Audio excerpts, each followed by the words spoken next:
11-time world champion Kelly Slater has seen it all in his time, but I'm not sure if he's ever seen a situation like this. Mick Fanning attacked by a shark in the opening stages of the final of the JBay Open. Kelly, where were you when the attack happened, and have you had a chance to see the vision?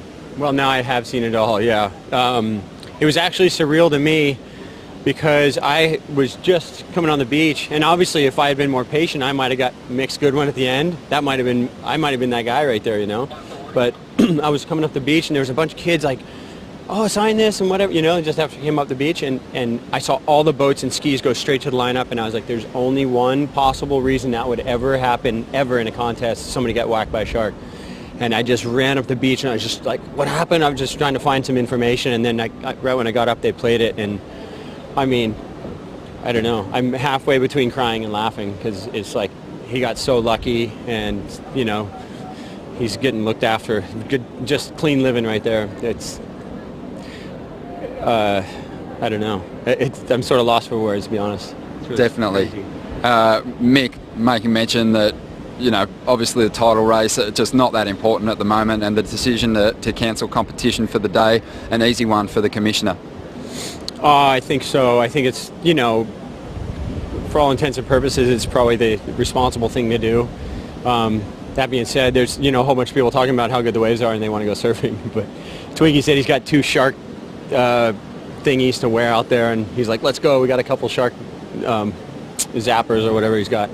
But, you know, I think life's a lot more important than a surf contest, and I don't think Mick's really too worried about whether he gets a second place right now. You know, he's probably going to go and have a rest and have a cry, and I mean, all of us almost watched our friend just get eaten by a shark. So I'm just blown away that there's just no damage at all. He said he punched it a couple times. He doesn't have a scratch on him. He's not bleeding anywhere. I mean, there's no luckier situation you're going to have given the circumstances. What was the buzz like around the competitors area when you actually got back to the contest zone? Obviously, most of the competitors on the championship tour are still here watching this moment unfold. Yeah, everyone is just baffled.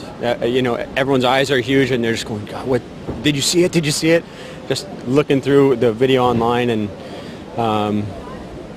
yeah, I don't know. I mean, me and Leo and Wiggly were out there surfing till the heat started. We were sitting right there, and so, you know, Leo and I caught a wave in right as it was happening. So we were like, you know, it could have been us if it was just a minute later or earlier or whatever. But, so it's just surreal. It hasn't really sunk into me yet. Sharks, they're a part of the environment here in South Africa, and it was just interesting when it happened. Sunny day, just into the final. It's not what you'd call feeding time. No, but just a remarkable situation. Unbelievable. You know, you'd probably say the most well-documented shark attack ever, right? I'm not quite positive whether it was an attack or it got, you know, it sort of looks on the video like maybe the shark was swimming out and got its face caught in a leash, and then it was sort of like thrashing because of that, but then it was probably interested in, what is this thing here? You know, there's something here, and I'm, you know, checking it out. I had a friend get a shark stuck in their leash in Florida years ago, and they actually punched the thing and had to stun it to get it out of their leash. But yeah, I don't know if it was coming by to have a little nip or if it was just happened to be there. I don't think we'll ever know. But God, I mean, if it wasn't trying to eat him, then I think that's a good thing. I mean, but yeah, there's been well documented. There's been plenty of attacks here at Jeffries, and all of us know that risk when we paddle out. I mean, you sit out there. You know, today I probably thought about it 30 times. I had 3 heats, and I probably thought of it 10 times in each heat. You know, just sitting out here, there's no one around. If a shark's around, he's gonna hear or see me, and you know, it's a reality surfing in Africa. You should talk to Greg Emsley. He has the scariest shark encounter I've ever heard in my life. You've done the cage dive. You're pretty in tune with the marine life in the area. Any predictions on the size of the shark, just based on how big the fin was that was behind Mick? No, I can't really tell. I mean, you could say it was a 8 to 10 foot shark, or it could have been a 12-foot shark. I mean, who knows? That sounds pretty big. It's a big shark. It's a lot bigger than Mick. It's probably, you know, multiples of his weight and a lot bigger than he was. So I don't know. I mean, he's going to laugh. Once he gets past the scare and the fear of it, he's going to just laugh and just go, I can't believe I got attacked by a shark and it didn't bite me. It's like, I mean, if it's ever going to happen to you in the ocean, what happened with Mick is the perfect way for it to go down, because there's no harm, no foul. I'm just scared shitless, and I don't know. It's crazy. Such a morbid situation when you think about the year. How is everyone going to recover from this going forward, just into the rest of the schedule? Well, we're going to Tahiti, and I think we're on the other side of the world. It'll be it'll be really well talked about. I'm sure that, and I was already talking to Pot saying, think of 20 years from now, we think back in that day and we were all there, and where were you when that happened? And it's just, I'm just so relieved. It's just so spectacular that nothing happened to Mick. I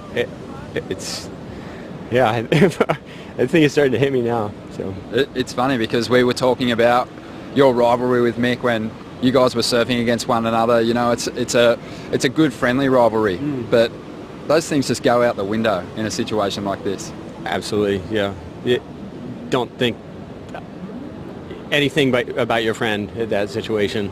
Mick and I, we love to surf against each other. It brings the best out of both of us. I think we both surf really relaxed against each other, but you see a situation like that and so many things just pale in comparison. If someone passed away in your life or something happens really heavy in your life, it makes you realize to appreciate the simple things and how little, trying to go for points or win a contest or any of that means. It's really about those relationships you have with people, and Mick and I have had a lot of great situations together, surfing against each other, but it sort of made us have a good friendship, and so that's sort of what flashes in your mind, not like your competitor or something like that. It just brings everything right back down to earth.